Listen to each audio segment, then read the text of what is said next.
स्वागत है बच्चों आपका आज की कक्षा में। आशा करती हूँ आप सब स्वस्थ होंगे, मस्त होंगे और अपनी अपनी पढ़ाई में व्यस्त होंगे। और इसी क्रम को आगे बढ़ाते हुए हम करेंगे हमारा आज का नया पाठ, जिसका नाम है संवाद लेखन। पहले पढ़िए फिर समझिए। परस्पर दो व्यक्तियों की बातचीत को वार्तालाप कहते हैं। वार्तालाप में संवादों का महत्वपूर्ण स्थान होता है। रोचक संवाद वार्तालाप को आकर्षक बनाते हैं। वार्तालाप से तर्क शक्ति का विकास होता है। वार्तालाप मतलब होता है आपसी बातचीत करना, ठीक है।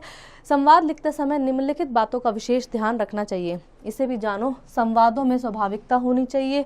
संवाद छोटे व रोचक होने चाहिए, यानी बातचीत जो है उनमें स्वाभाविकता होनी चाहिए। लगे कि सामने वाले को कि हाँ आप उसमें पूरी तरह से इन्वॉल्व हो। ऐसा नहीं कि आप कुछ बोल रहे हो और उसका ध्यान कहीं हो रहा है सामने वाले का, ठीक है।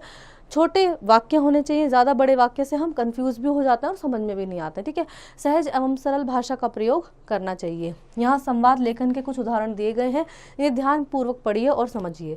दो छात्रों के बीच गणित के नए अध्यापक के संबंध में बातचीत। सोमिल, गणित के नए अध्यापक तो बहुत अच्छा पढ़ाते हैं। जतिन, एक एक प्रश्न अच्छी तरह से समझाते हैं। सोमिल, उनका व्यवहार भी बहुत अच्छा है। मैंने एक प्रश्न कई बार पूछा था, वह उन्होंने बहुत ही प्यार से मुझे समझाया। जतिन, अजय सर तो आकर बैठ जाते हैं, पूछते हैं डांट कर बैठा देते हैं, ठीक है। सोमिल, अब हमारा गणित अच्छा हो जाएगा। जतिन, अब हमें पढ़ाई करनी चाहिए। सोमिल, हाँ तुम ठीक कह रहे हो जतिन, वैसे भी कल गणित का पेपर है। तो इस तरह से दो बच्चों की यहाँ पे आपको बातचीत दिखाई गई है, ठीक है।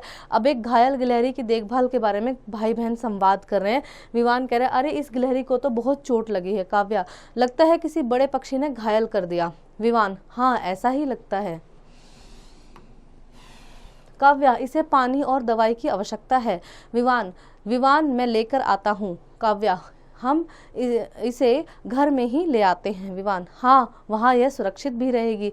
काव्या, चलो जल्दी चलो। तो इसी तरह से आपको यहाँ पे कुछ और संवाद दिए गए हैं, ये आप भरेंगे यहाँ पर और इसको कंप्लीट करेंगे एक्सरसाइज को। कुछ और भी संवाद है यहाँ पे, दो दोस्तों के बीच में किस तरह की बातें हो सकती हैं, ये आप यहाँ पे लिखेंगे। और आशा करते हूँ आपको यह पाठ अच्छे से समझ में आया होगा और अब आप इसका अभ्यास करेंगे।